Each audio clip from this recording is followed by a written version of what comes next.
Assalamualaikum warahmatullahi wabarakatuh. Di sini saya Aini Kusnifatun Fitria, kelas PBSA absen 10. Di sini saya akan menjawab soal dari ujian akhir semester mata kuliah praktik perbankan yang diampu oleh Ibu Febi. Di sini saya akan menjawab dari pertanyaan yang pertama, yaitu di mana di sini saya akan menjadi seorang teller dalam penyetoran tunai. Assalamualaikum, selamat pagi. Dengan saya Iva, dan bisa saya bantu Ibu? Boleh saya terima slip penyetoran dan buku tabungannya Ibu? Buku tabungannya atas nama Ibu Vivi dengan setoran sebesar 10 juta, benar Ibu? Kalau begitu, boleh saya terima uangnya Ibu? Uangnya akan saya hitung di mesin, mohon dilihat bersama ya Ibu. Uangnya 10 lembar sebesar 10 juta ya Ibu. Baik Ibu, mohon ditunggu ya. Di sini saya akan memproses untuk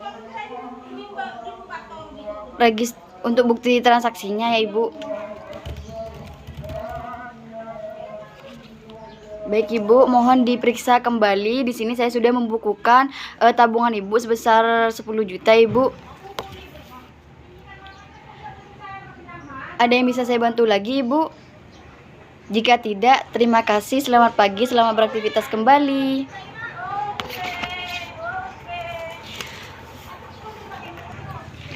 Baik, di sini saya akan menjawab dari pertanyaan yang nomor 2 ya. Di mana pertanyaannya yaitu hal apa saja yang unik dari jika mendengar kata bank bagi halayak umum. Menurut saya ya, hal yang unik itu ya, menurut saya yang pertama itu tabungan. Kenapa? Karena halayak umum itu memang sangat tertarik dengan tabungan. Karena apa? Jika para nasabah menabung ke bank konven, mereka akan mendapat hasil dalam bentuk bunga. Dan jika mereka menabung di bank syariah, maka mereka akan mendapatkan keuntungan bagi hasil. Nah, selanjutnya itu dalam kebutuhan, misalnya ya, kita itu mau membangun usaha tapi tidak punya modal. Nah, di bank ini kita sebagai nasabah bisa meminjam uang kepada bank untuk keperluan kita, misalnya ya membuka usaha gitu. Nah, bank di sini juga bisa dalam penyaluran dana, tidak hanya dalam tabungan ya, tapi penyaluran dana itu bank juga bisa. Selain dalam penyaluran dana dan tabungan, di sini hal yang unik juga dalam pelayanan di bank. Karena apa? Pelayanan di bank itu pasti kita semua sudah tahu ya kalau pelayanan di bank itu seperti apa. Pastinya ya, para teller, CS dan satpam itu bersikap yang ramah, senyum, sopan terhadap kita. Itu kan ya. Dan selanjutnya itu di sini saya akan menjawab pertanyaan yang nomor 3, di mana apa sih yang dimaksud dengan kesuksesan sebagai seorang marketing perbankan? Bisa dikatakan seorang marketing bisa dikatakan sukses itu jika seorang marketing bisa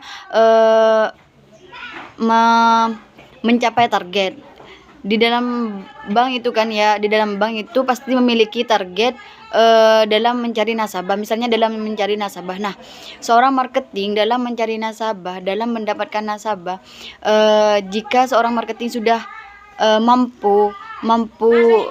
jika seorang marketing itu sudah mampu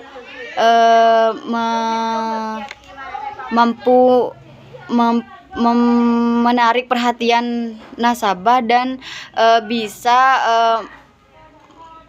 membuat nasabah itu percaya dengan produk kita dan mau dengan produk kita, maka itu dapat dikatakan kesuksesan seorang marketing, apalagi bisa mencapai target, karena dalam suatu bank itu pasti memiliki targetnya masing-masing. Nah, itu menurut saya ya. Dan juga kesuksesan dalam sebagai marketing itu juga dalam penyampaian produk. Dalam penyampaian produk, seorang marketing itu harus bisa percaya diri, lincah, dan memiliki berbagai atau banyak berbagai cara bagaimana kita seorang marketing bisa mendapatkan kepercayaan dan bisa membuat nasabah itu mau memilih produk yang kita tawarkan. Nah, itu menurut saya ya kesuksesan dari seorang marketing. Selanjutnya yaitu kelemahan dan kekurangan dari teller, CS, dan satpam. Menurut saya ya kelemahan dari seorang teller itu dalam dalam pelayanan lah ya. Dalam pelayanan itu seorang teller itu memang menurut saya ya masih lemah. Karena apa ya? Karena itu sudah, misal ya, ada nasabah yang menurut kita seorang teller itu agak jengkel gitu ya. Nah, itu sudah risiko seorang teller CS dan satpam. Karena apa? Karena tugas mereka yaitu melayani dengan baik nasabah yang datang kepada kita. Nah, di sini kita sebagai seorang teller harus bisa tetap bersikap baik, senyum, tetap bersikap ramah dan sopan terhadap nasabah. Dan kekurangan dari seorang teller ya. Menurut saya kekurangan dari seorang teller itu terkadang itu seorang teller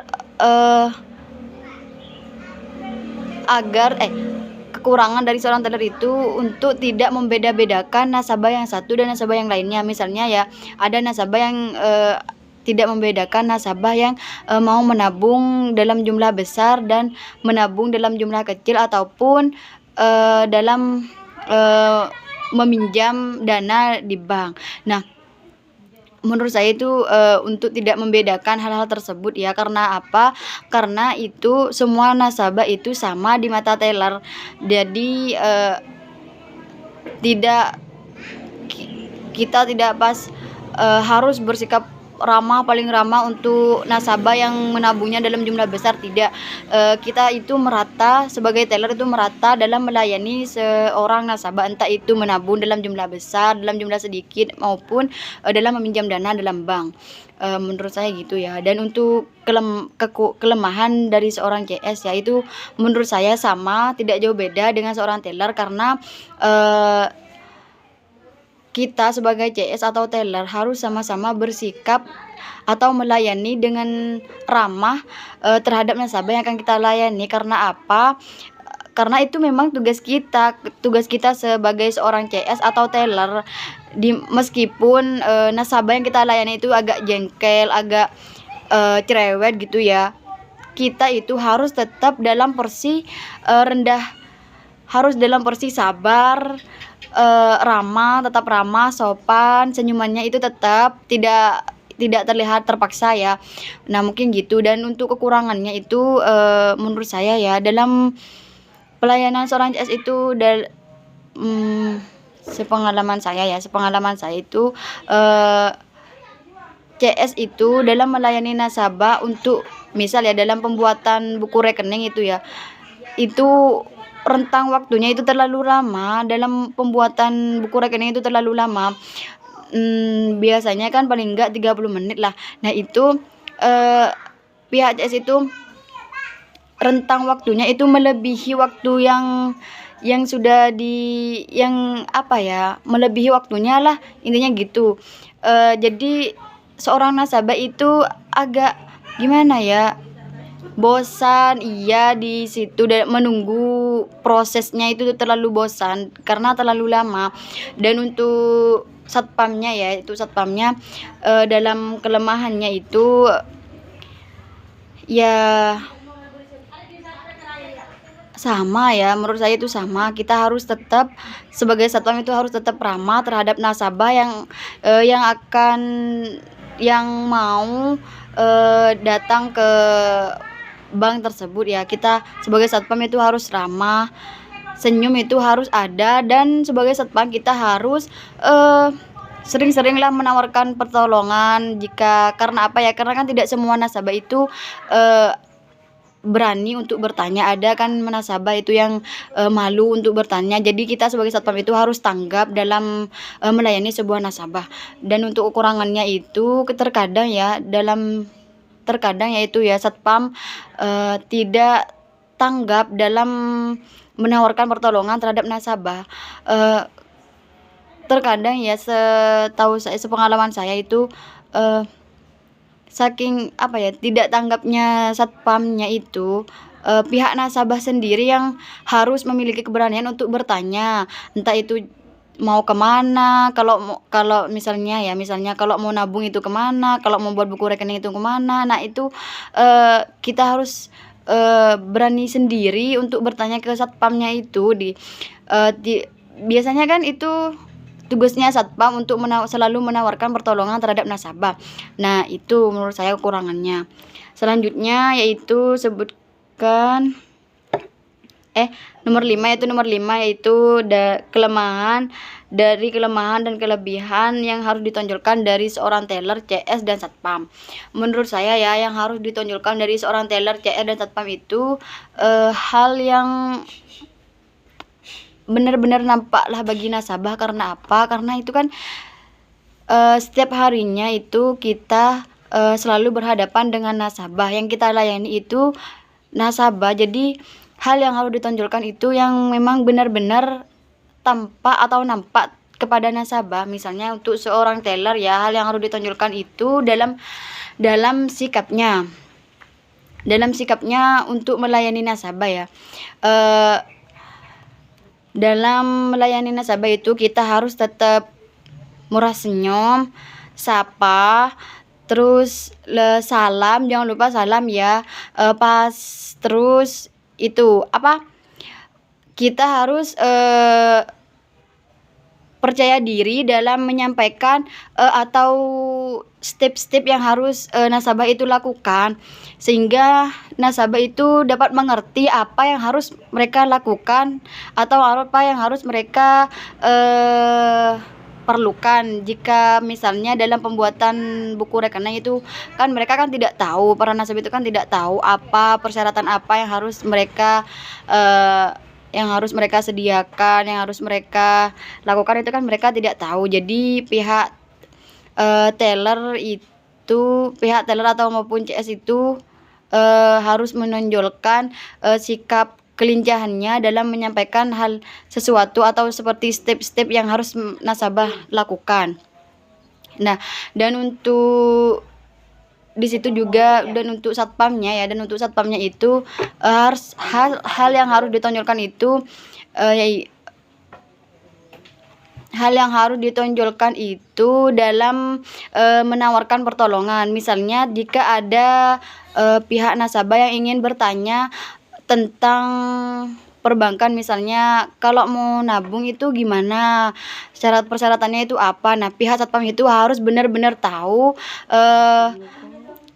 hal-hal yang ada di dalam perbankan. Mungkin itu ya menurut saya. Dan untuk pertanyaan yang terakhir ya, di dalam tugas pencarian nasabah, hal apa saja yang menjadi kesulitan, tantangan, dan kesempatannya? Seperti yang kalian tahu ya, dalam mencari nasabah itu tidak mudah. Dan tidak mudahnya itu karena seperti tugas yang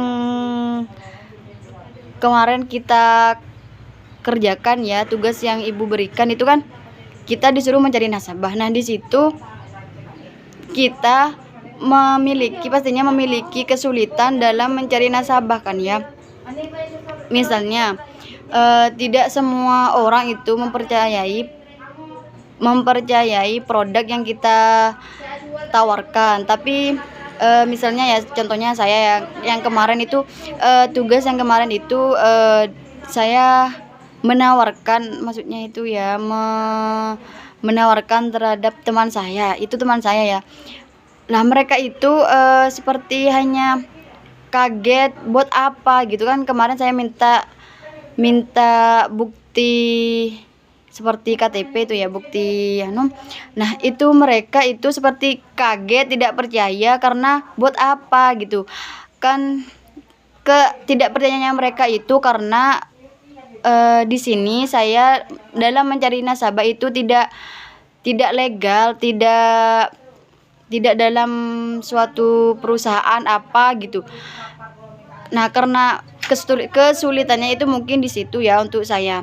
Tapi di sini saya sebagai marketing misalnya ya, akan terus meyakinkan para nasabah saya kalau saya mencari nasabah itu hanya untuk tidak untuk digunakan hal-hal yang buruk, karena yang mereka pikirkan itu pasti kayak gitu.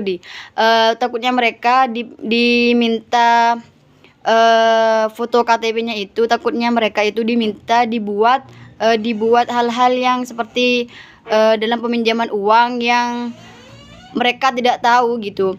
Mungkin